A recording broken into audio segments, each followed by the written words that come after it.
Eh bien bonjour et bienvenue sur l'espace dédié au site mécaniqueuniverselle.net, le site qui s'efforce de démontrer que l'humanité, dans son ensemble, évolue vers son ultime perfection. Cette perfection, c'est à mon sens la paix universelle, un fonctionnement totalement universel, c'est-à-dire la fin des frontières, la fin des nationalismes. Voilà, chacun appartient à un endroit, évidemment, puisque nous sommes le fruit d'un relief, de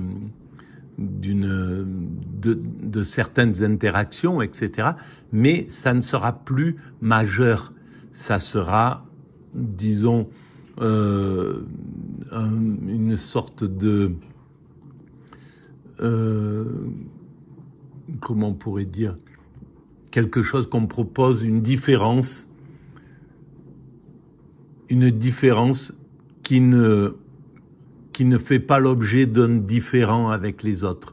On apporte notre particularité parce on est né en Inde, en Afrique, à tel endroit, en Europe, en Asie, etc. On apporte une différence, mais une différence positive, une différence agréable, un petit peu comme quand on voit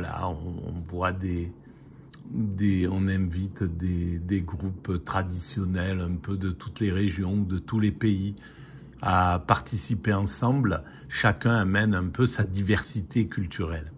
Voilà. Alors, cette diversité qui est importante, qui fait que si on construit l'humanité, c'est parce que nous sommes pas tous sur le même modèle. Évidemment, il faut qu'il y ait des gens rapides, des gens plus lents, des gens grands, des petits, etc., des gens qui s'intéressent à telle chose, d'autres à telle autre, etc. Et donc, on atteindra, quand on aura atteint cet état d'ultime perfection, il n'y aura plus de frontières, selon moi. Les gens iront à la rencontre les uns des autres. On n'aura plus besoin non plus de travailler comme on travaille. Notre temps, le temps de vie, qui est un temps précieux en réalité. Et c'est pour ça que c'est scandaleux que des êtres humains conduisent d'autres êtres humains à passer des vies d'esclaves. C'est le cas dans la plus grande partie de l'humanité. Et donc, ça veut dire qu'ils n'ont pas une vision élargie du sens d'être en vie, de la préciosité d'être en vie. On n'a qu'une vie et elle est précieuse.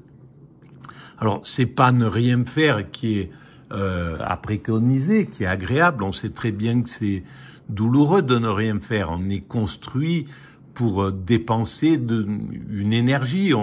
Le matin, on se lève on a chargé nos batteries, on a le sommeil à renforcer notre désir d'agir. Et c'est pas pour rien que ça soit construit comme ça, que la création soit faite sur ce modèle-là. Ça a du sens. Donc on se lève et on a cette énergie à exprimer. Mais cette énergie, on peut évidemment la passer sur une chaîne à travailler pendant 10 heures par jour à faire la même pièce, où on peut je travailler dans une mine et y donner notre vie. Et on peut aussi avoir une vision humaniste, une vision bienveillante de l'évolution et dire, bon, il faut évoluer vers autre chose, il faut proposer à l'humanité, à nos frères humains, autre chose que de travailler comme ça se passe au Bangladesh, en Inde, pour des sociétés occidentales, faire travailler des enfants ou travailler des 14 ou 15 heures par jour. Enfin, voilà, on peut proposer autre chose. Alors, on y arrivera, bien entendu, on arrivera au salaire universel. et les hommes iront travailler juste comme ils l'entendent, comme ils le veulent pour participer à l'évolution de l'humanité. Ceux qui auront envie de travailler un peu plus, ils travailleront plus. Ceux qui voudront travailler que 3 ou 4 heures par jour travailleront 3 ou 4 heures et pourront vivre autre chose. Mais il faudra qu'on passe à une autre psychologie, mais on y arrivera, évidemment, une psychologie qui ne sera pas de celle qu'on trouve de temps en temps dans l'humanité, celle de vouloir s'affirmer aux dépens d'autrui, celles qui veulent profiter d'un système et sans donner de compensation ou quoi que ce soit, bon, avec le sentiment, pas parce qu'ils ne peuvent pas le faire, mais parce que ils ont la mentalité pousse à dire bon, si je peux abuser mes congénères, je suis plus heureux, etc. Et alors que c'est faux, bien entendu. On est plus malheureux d'abuser parce qu'on n'est pas fait pour ça. On est fait pour, au contraire, être solidaire, pour être fraternel, etc. Et on atteindra ce stade. Il faudra quelques siècles encore d'évolution, mais c'est quelque chose qui nous attend. Voilà. Voilà ma théorie. Alors hier, j'ai parlé de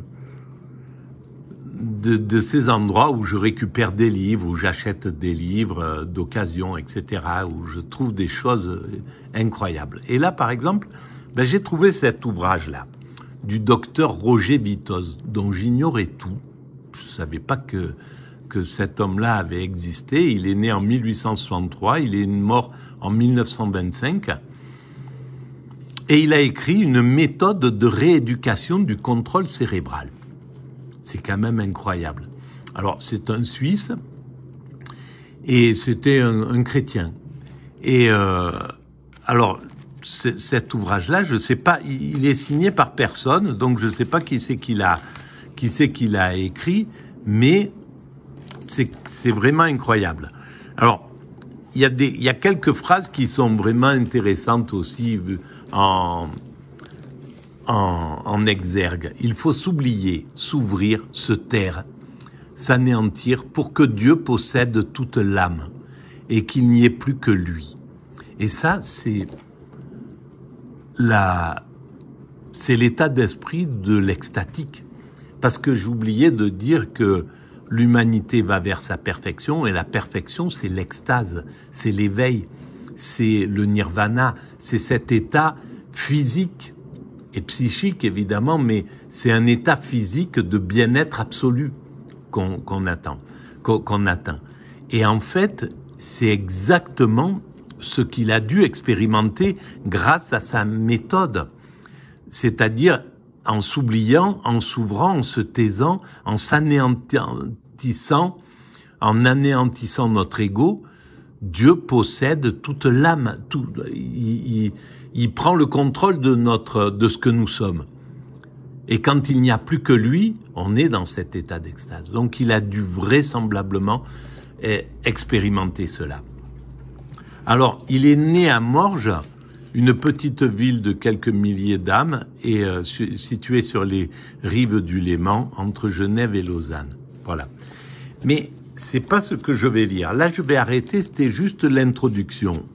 Et on va reprendre la vidéo et je lirai le petit passage que je voulais lire. Voilà, c'est juste un avant-goût.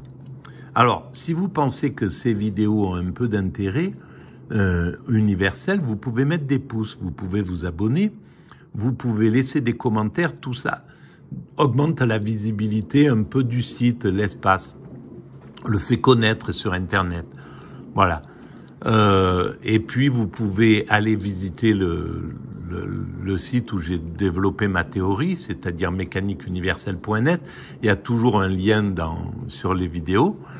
Et puis, vous pouvez envoyer l'adresse à vos amis, à vos connaissances. Voilà. Merci, en tout cas, de votre présence et de votre bienveillance.